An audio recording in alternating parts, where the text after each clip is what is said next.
Jazakallah khair for that introduction. Firstly, I'd like to start by thanking the organisers, ILC, for putting this together. Sheikh Hassan Rabbani, the teacher, and for all the students out there and the parents, I will say that you are extremely blessed to be taught by such an eminent scholar, and I've had the privilege of spending much time with the Sheikh, and mashallah, he's a very knowledgeable scholar, one of our leading scholars.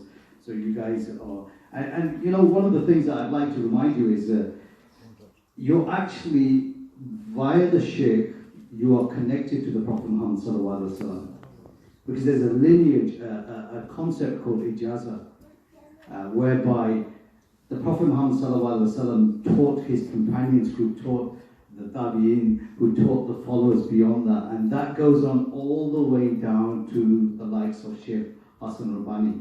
So you, the students, are part of that chain, and your chain goes all the way to the Prophet Muhammad sallallahu alaihi wasallam. So you know that itself is an immense thing.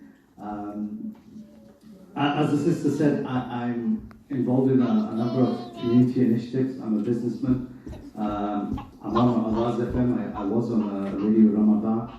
I'm also a sitting justice of the peace, whereby I sit in district courts. And the reason why I mention that is everything I do has, in one way or another, been related to iSyllabus. When I'm sitting on the bench and when I'm making judgments or whether someone's guilty or not, when the information I was taught in iSyllabus about justice, about Islamic law, it's very similar to the Scottish law. And it actually teaches you a lot about fairness, and that helps me do what I do. And I was blessed that I was one of the original iSyllabus directors, and I served with iSyllabus for over 9 years. But saying that, I just want to share a couple of other things. The students there, I know your pain, because for the best part of those 9 or 10 years, I was a student, even at my age. So I know the pains of sitting exams, I know the pains of doing assessments, going into class week in, week out. And I had exams every 6 weeks for those 10 years. And mashallah, I started off with the 1 year foundation course or the diploma course, went on to the 2 year intermediate course, and then finally the 2 year advanced iSyllabus course. And mashallah, I was blessed to do that. So I know exactly what you guys are going through. But what I want to do today is congratulate the parents. Mashallah, you guys have given your children an immense gift, the gift of knowledge. And you've given them, you put them on the path of the Prophet Muhammad sallallahu alaihi wasallam, following his footsteps.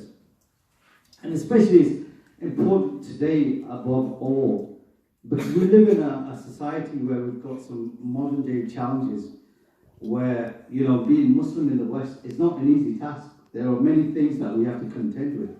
And by doing iSyllabus, it allows you to gain that knowledge to take on some of these difficult issues. Issues about music, issues about halal meat, issues about terrorism. Where do you as Muslims stand in the West? So iSyllabus is, mashallah, at core, it's about delivering Islamic education to Muslims in the West.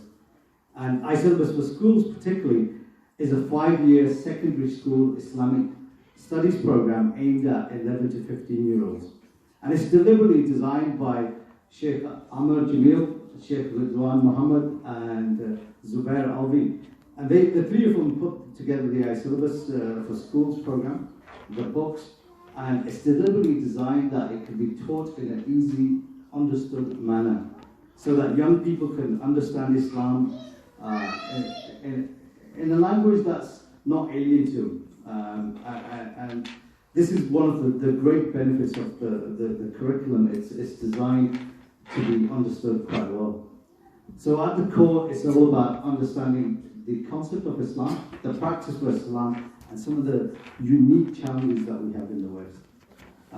The Prophet Muhammad sallallahu alaihi wasallam said that seeking knowledge is a duty upon every Muslim. And there are many ayahs in the Quran that talk about the importance of seeking knowledge. But you guys, the graduates, you're quite special, because not only have you completed the course, but you possess something very powerful, and that is knowledge. And what makes it even more special is the fact that you possess sacred knowledge. Knowledge is power, and as the great Spider-Man said, with great power comes great responsibility. And with this knowledge, you have a responsibility. You have to put it into practice. You have to continue learning, teaching others and bettering those around you. That's serious power. And with knowledge, nothing is unachievable. If you can do anything you want as long as you put your mind to it and you put the effort into it. And let no one stop you from doing what you want to do. As long as you're willing to put the efforts, you can achieve anything.